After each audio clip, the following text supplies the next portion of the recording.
and welcome to Book Review on Trust TV. And on the show, we talk with African and international authors, review books and adaptations while inspiring, especially the younger generation, into inculcating the habits of book reading. Today, we will be talking about the book, The Whig and the Streets. But let's take a short break, and when we come back, you will meet the great author of this book. Welcome back. If you're just joining us, this is Book Review on Trust TV. And our guest for today is Emmanuel Ayola. He is a novelist and a poet. Through his writings and critiques and mirrors the society, he draws from his experience as a recovering litigation lawyer to tell the stories in The Whig and the Streets. Now, A Whig and the Streets is a collection of short stories that takes the reader on a relatable Nigerian journey, traversing, different times and places of a lawyer. So welcome, Emmanuel Ayola. Thank you very much. Thank you for having me. So first of all, there's a lot of, thought in my head coming in from, he's a litigation lawyer and he's an author. How did that happen? But then let's start from the beginning, your journey as a writer. How did it start? Thank you very much. So it started several years ago, and I'll credit a lot of that to my father. Growing up, he bought me lots of storybooks. So I read lots of stories, and I decided I'd read so much that I needed to write my own story. And back then, it was in 2003, I guess. So I wrote 2 books, The Repentant Man, The Unfulfilled Promise. It was just me trying to express my creativity, and I took them to him, and I was like, I've written these books. And he said, you did? I'm going to publish them. So that for me was the beginning of the journey. And since then, I've gone on to write other books. In 2013, I published a novel, a crime thriller titled Cold Murder. And now my most recent publication, The Whig and the Streets, of course, which was published last year. Streets, of course. Yes. So you mentioned that you started quite early. Yes. At what age is that? 11. Yes, 11. Interesting. Yes. So you read a lot of books at 11 and you thought it was the right time for you to... Yes, before 11 actually. So I was reading all through, and at 11 I decided to just take the plunge and write my own story. Of course, personally, I didn't think there was going to be anything coming out of it. It was just me, expressing myself, having fun with the process. But my dad thought otherwise. He said, it's a story, the world needs to hear it. And he published it. Interesting. Yeah. So litigation lawyer, what made you, diverse from that to author, to writing books? Well, I've always had a knack for writing, and regardless if tomorrow I'm going to be an astronaut or I'm going to be a baker, I would still be a writer. For me, I think it's a creative burden that you have to express. So regardless of what I find myself doing, for survival or for economic means, I would still always write, because it's an outlet for me to really express myself. And at the law school, a lot of people ask me that question as well. They were like, why, you're a lawyer and you're writing, how do you want to combine both? Would you leave one for the other?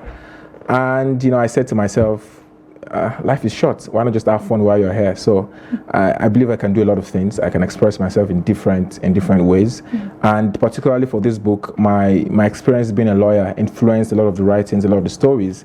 Having gone through the entire thing myself, I was able to tell those stories from the perspective of a lawyer, and it's quite interesting. Interesting. What inspired the book? The Whig and the Streets. And the Streets. Absolutely. For a lot of those who are in Nigeria, they understand that a lot of young lawyers do not find it easy.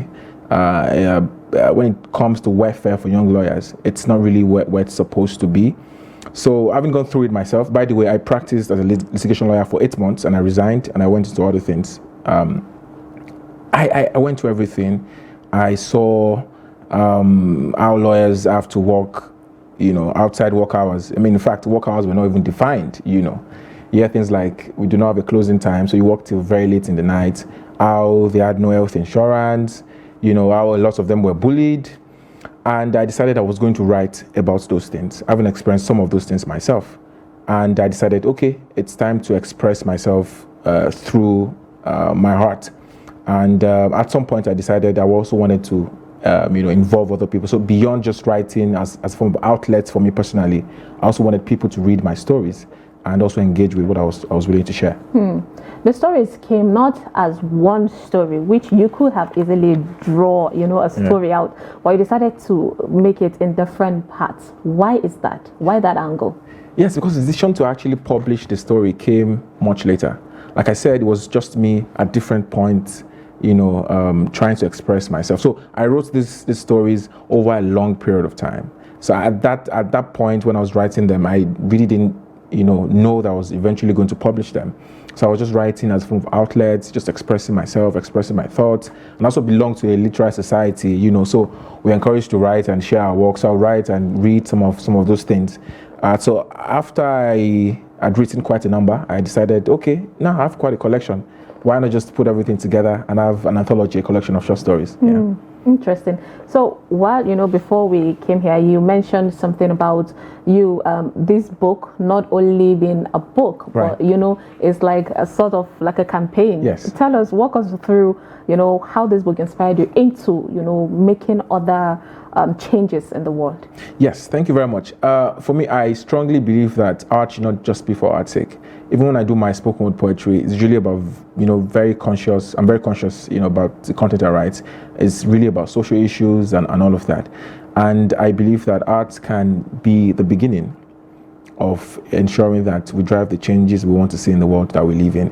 So after writing the stories, I said, beyond the fact that it's a work of art in itself, it can also begin a conversation about improving welfare for young lawyers, ensuring that their economic rights are respected and protected.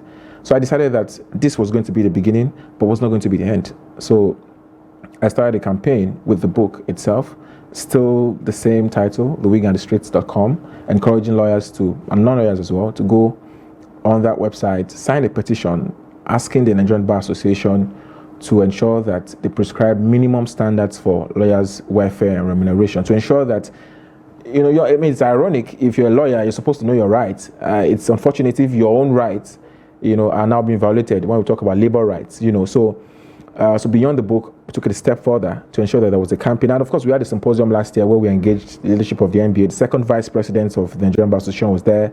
Members of the remuneration committee of the NBA were there. A senior advocate was one who gave the keynote address. We engaged lawyers, law students to talk about these issues because we think it is relevant, it is important to be addressed. And of course, for me, the book was just the beginning to start that conversation. And hopefully, the book gets, to engage more people to take action. Interesting. So, Emmanuel, tell us more about the wig, and you've just given a snippet of it's all about lawyers, yes, and their stories. Tell us more about the wig and the streets. Yeah, it's an interesting story. It's about the life of like an everyday Nigerian. Apart from the fact that it primarily, tries to, curate the experiences of young lawyers who are trying to go up the ladder of economic survival. It also expresses our daily life, neighbors, nosy neighbors, getting to the cab in Abuja, and having to be, for those who go by public transport, having to be squashed, because you are at the back of a vehicle. Just little things that we experience as Nigerians in our daily life. So I tried to incorporate a lot of those things in the book. So it's a fun read for everybody and anybody, regardless of whether you're a lawyer or not. You can relate with some of those stories, the struggles that we all go through to survive, to make ends meet, and to just become, better people for ourselves. You mentioned that, you made the book not only for lawyers that, yes, can relate, but other people as well. So wouldn't you say that your book might have, caused a bit of, should I say, discouragement, for young ones that want to be lawyers? Well, I would not say discouragement. It just paints the picture, okay, because we have to be honest about what the situation is, and which is why, we're engaging even the young ones, who we call the young ones, the law students themselves. In fact, we reached out to about 3 universities. They were part of that symposium we organized, and now the next phase is we're going to the universities, we're going back to the universities, and we're creating what we call the mentorship series, or would bring senior lawyers to come and engage with them, because they need to be clear. Even going through, I went to University of Lagos. And, back then, we had this outlandish idea, of what the situation was, but getting out of school, it became very clear to us very quickly, what the situation was. And if you read this book, there's a particular story, where the young lawyer said, it will be charging in dollars, after his studies. But, immediately the reality caught up with him. So I think it would be unfair to them to paint an unfair or, narrative. So the book helps to, paint the true picture for what it is, and also encourages them to take action. Because, of course, if we can come together, there's a lot that we can achieve in terms of driving the change that we want to see. Interesting.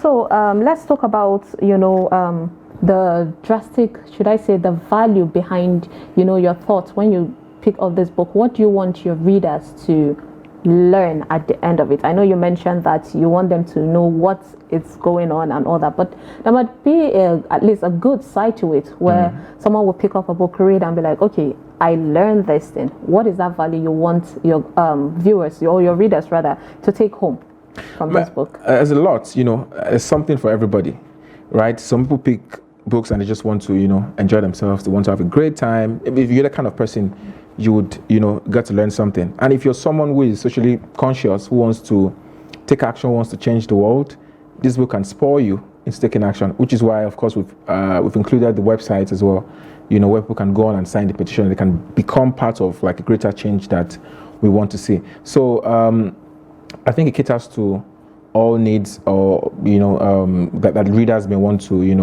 elicit out of the book. For those who just want to have a fun read, they don't want to be bothered about social activism or taking actions, that's fine. They will enjoy the stories. And for those who want to go a step further, they would also find something in it for them. But all in all, it creates a picture of what the world is and what the world could be. And to also add quickly that it's not just all about the sad and gloomy side of practicing as a young lawyer. It also, elicits great bosses, great senior lawyers, who contribute a lot in terms of developing the capacity and the abilities of junior lawyers, and who sort of, give out themselves, like literally pour out themselves, their experiences, into young lawyers. So it's a fine blend. So while it identifies the social disadvantages that we were trying to change, it also points out the successes and some of the things that we hope to consolidate on as we go on the legal practice. Interesting. I'm sure the viewers have a lot more, information they would like to get from you. But let's take a short break, and when we come back, we'll continue from where we stop. Don't go nowhere. Stay with us.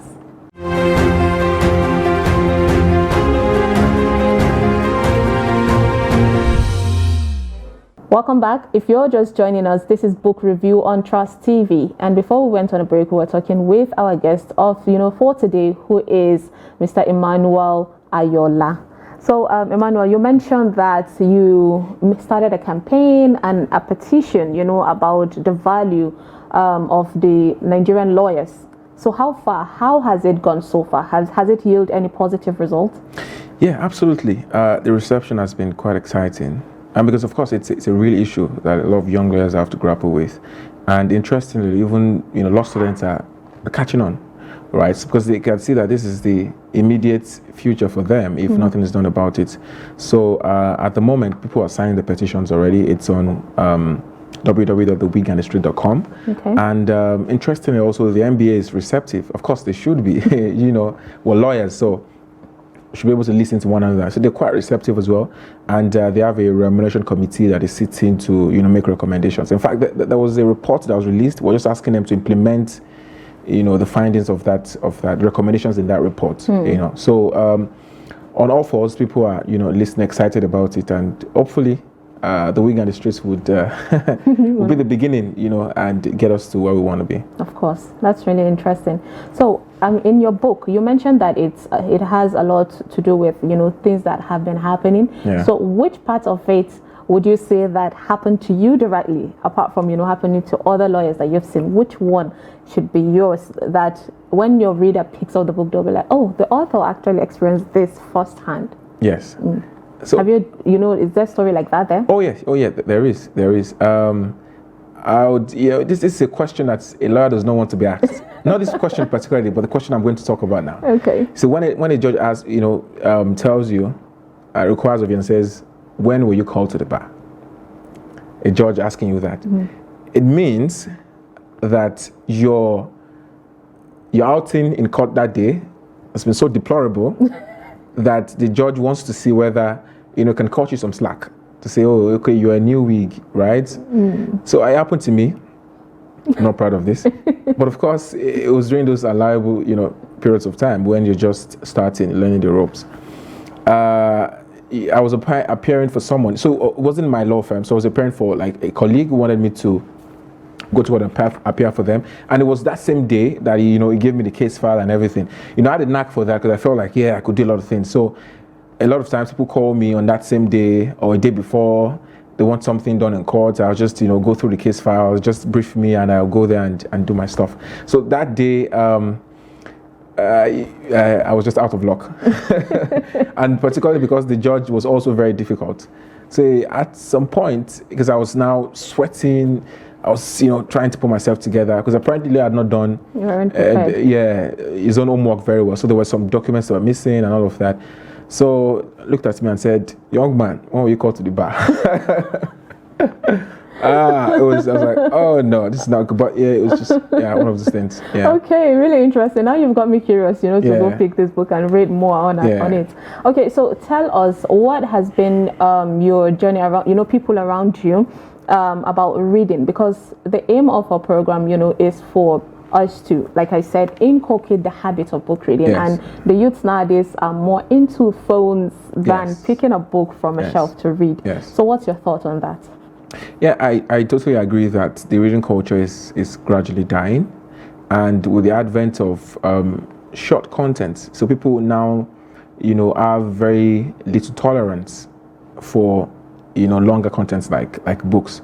And I think it's a psychological thing. When you binge on social media a lot, you find it difficult to sit down and discipline or go through the discipline of reading a long material. So it's that excitement, euphoria you get from binging on short content. I think it's something that needs to be reviewed. We need to make reading more exciting for people. We also need to encourage people to just take some time off social media, TikTok, Instagram, Reels, to actually read, because when you read, you're able to get into the minds of people. You're able to experience a lot of things. When you travel and you read, I mean, there's no limit, to what you can acquire in terms of knowledge, in terms of experiences. So you find out that a lot of people are exposed, actually very good readers, and people travel a lot. So we need to do a lot. The government needs to do a lot, sensitizing people, and also starting. Some people are lost causes. I'm sorry to say that. Maybe some people are already bent in their ways, but we can also do a lot with the younger generation, those in schools now, by ensuring that we sort of encourage that reading culture. We make it more fun, make it more interesting, and we can also invade spaces where people already operate, like TikTok, social media. You can invade those spaces, have competitions, reading competitions where you read and write and stuff like that. So when we take use a quote unquote our battle as crusaders of encouraging people to read. Don't take it to those spaces. We can attract them from those spaces and draw them out into other spaces where they can actually read, books and improve themselves and improve in their knowledge and also improve on their abilities. Interesting. That's really good. So now, I'm sure people want to hear the author read his book by himself. So let's head on. Pick your favorite chapter of the book. Now, this is what the wig and of course the streets look like, and it's super great. So let's go. What page are we reading from? Okay, so we'll go to page 83. Okay. There it's chapter 13. When were you called to bar? So, but this question, you asked me earlier. Exactly. So, but this one is not from a judge now. It's from a lawyer to another lawyer. I also experienced that at some point. The seniority at the bar, they say. So sometimes these lawyers try to muscle senior lawyers and all of that. So when you're comporting yourself or carrying out your duties in court, they ask you, when were you called to bar? They want to force intimidate you to give them that stuff. So that's what this speaks to. Okay. So I'll just read the first page. Yeah. So a noisy fan whirred lazily above the hot courtroom. It did nothing about the heat in the room. It only made the room noisier. The room was stuffy and yet small. A slight stench sailed in the air. The painting on the wall had peeled at several parts of the room. At the back of the room, 3 buckets were strategically placed close to the wall, and directly above them were large brown-colored spots in the ceiling, evidence that those buckets were there to collect drops of rain falling through the ceiling. There were about 12 lawyers inside the room. Most of them were chatting away, telling and retelling past court experiences, cracking jokes and sharing banters. It was a little past 11 a.m., yet the court was yet to sit. This was not unusual at the magistrate court in the Mobolaji area of Osun State. The court seldom starts early. It usually starts from midday. It was rumored that the magistrate was a farmer and usually inspects his farm in the morning before coming to court. A lot of lawyers were dressed in worn-out gowns. It was an unwritten rule that the more worn out a lawyer's gown was, the more likely it was that the lawyer was a senior lawyer. I'd learned that for those lawyers, it was a testament of the many years they had spent practicing law, and they interpreted that to mean success. Interesting. So now, that is a real thing, like, by the way. The more worn out. Yeah. Interesting. So for some people, they intentionally do not change their gowns. Of course, like every other piece of clothing, if you wear it over a period of time, it begins to, depreciate and all of that. But so they keep it on. So because it now loses that, it's usually black. Yeah. It now fades off. It's now brownish. And they keep it on, it's torn, and, so they're showing you that these are my scars, I've been doing this for a long time. Oh my God, it works that way. Interesting. For some people, it's weird. Now it got us curious. Like, it got me curious. Like, I want to now go to court. Cool, and look out for those people, right? Yes. Okay, and let's talk about, the level of description that you did. Yeah. A noisy fan there. Yeah. How was it challenging, sitting down and writing these things in details? What was the challenge in writing this book? And Charlie, let's go there. Well, I mean, it comes with its own, share fare of efforts, right? I like to use a lot of imagery so that the reader can picture, what the story I'm trying to paint. They can really situate themselves. They can just be in an imaginary room and just be in the middle of the story themselves. One of the reasons why I wrote it in the first person narrative, I, so that I can put the reader at the center of the story. So as they go through, they can almost see themselves, in the middle of the story itself. So, and like I said, my own experience as well, practicing law, I've been to a lot of courtrooms that, in a state of decay. Some of the things I had seen as well came to play out. And I also used a lot of imagination as well. Okay, was it all imagination though? Or based on, you saw some things? Yeah, both. Yeah, both. Because of course, even if I imagine stuff, it has to be real. It has to be something that could actually happen. So it was a fine blend of the things I had seen myself and also my wild thoughts, allowing them to just go on a rampage, creative rampage of themselves. So let's talk about how you emerge, you're being a lawyer, even though you say you've been taking a bit of break. Are you taking a break, or are you still handling both at the same time? At some time I would come back to being a litigation lawyer. So I'm still a human rights lawyer. So I do a lot of work around human rights issues, human rights campaigns, human rights advocacy, human rights research, transitional justice. So my training as a lawyer still heavily, comes into play. It's just that I'm not the regular, going out of court and coming in lawyer. I did that for quite some time. And at some time I might go back to that, but for now I'm in international development. Okay. Yeah. So we saw your life in this book. Let's say we saw your story. Yes, part of my story, yes. Part of your story from this book. So you mentioned that you've had 3 books, before this? Yes, before this. This is the 4th so one. Were they the same as, this? No. So yes, the very first couple of publications I had were children's stories. And of course, I was a child myself. I was 11 then. So it was, it came out of my own reality at that point. And then the other one I wrote when I was in my finals in uni in 2013 was a crime story. At that point as well, it was influenced by the fact that I'd read a lot of crime stories, but they were often by foreign authors because there were not a lot of Nigerian authors writing crime stories.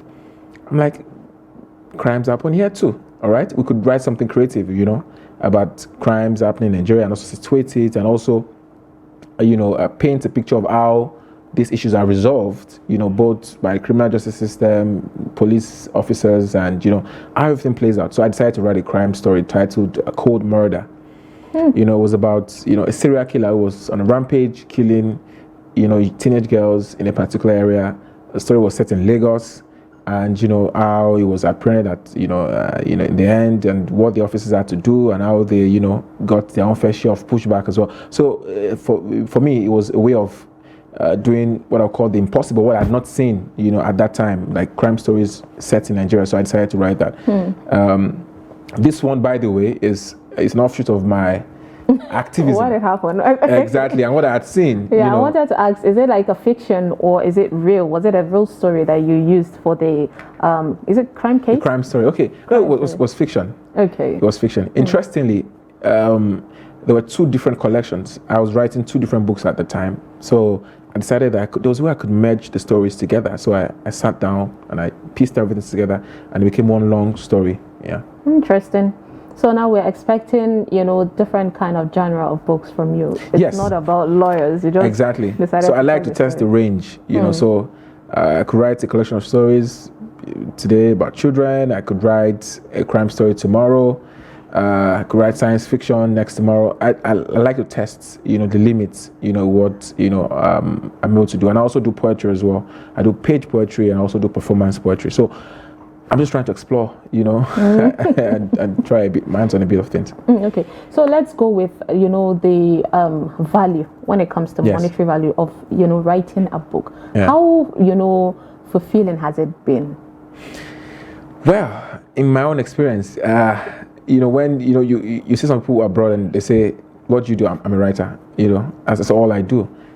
Well, some people probably, are making a decent living off writing, but I don't think our space here has developed well enough to make it like really, really rewarding for creatives, because there's a lot of work that goes into writing a book and all of that. Even for those who do not do the traditional self-publishing, who get publishing firms to advertise, promote, and all of that. There's a ton of work that goes into that, and a lot of times, it's not financially rewarding, as compared to the effort and a lot of that goes into it. So I hope that at some point, it's going to develop. It ties back into the reading culture, because when people do not appreciate art, written art, they would not patronize it, right? So, but if we are able to improve on the reading culture, when it becomes a thing, when it becomes a huge part of people's lives, that will invest in buying books, in reading books, and attending, book events and all of that. So I do hope that very soon we'll have a situation where authors will be able to get very good value, financial value for the efforts they put in. So for now, I don't think it's really impressive. How approaching has the movie industry, because we see in the Western world where they approach an author for their book in order to make an adaptation of it into movies. Yes. So is there like a market for it, or a kind of way that the Nigerian movie industry or Africa or the world in general reach out to the Nigerian authors for this? Yeah, there is a market for it, and sincerely, I do hope that we see a lot of that. And I'm trying not to be derogatory, but when you look at some of the content we see with the home videos and all of that, there's screenwriting, and there's on books as well. When you pick a very well written work of fiction, right? If it's adapted into a movie, the storyline will be very rich and intriguing, as against some of the stories that we see. So a lot of times they just get people who just predominantly write for the movies, so they just write, oh, this is the storyline, there's going to be the daughter of a king who wants to marry a poor farmer, and that's like the thing they keep recycling, and they write specifically for that. But when they probably pick up a book that's been written and try to adapt it, you see that there's a lot of richness. So we're really hoping that movie producers would look more into the area of picking, established works of art that are well written, proper storyline, great suspense, and when they do more of adapting those for screen, you would see an improvement in the quality of contents that would churn out. Of course. Well, really interesting conversation with you, Emmanuel. Thank you so much for coming to our show today. Thank you so much for having me. It's been an absolute pleasure. Okay, I hope you're enjoying, the conversation with Emmanuel Ayola, the author of The Wig and the Streets? Yes, thank you. The Wig and the Streets, of course. Okay, let's go. As Garrison Kalo says, a book is a gift you can open again and again, which is true. And that is it on today's episode of Book Review on Trust TV. I am Sumaya Abubakar. Thank you so much for watching, and do not forget to always read a book. Until next time, bye-bye.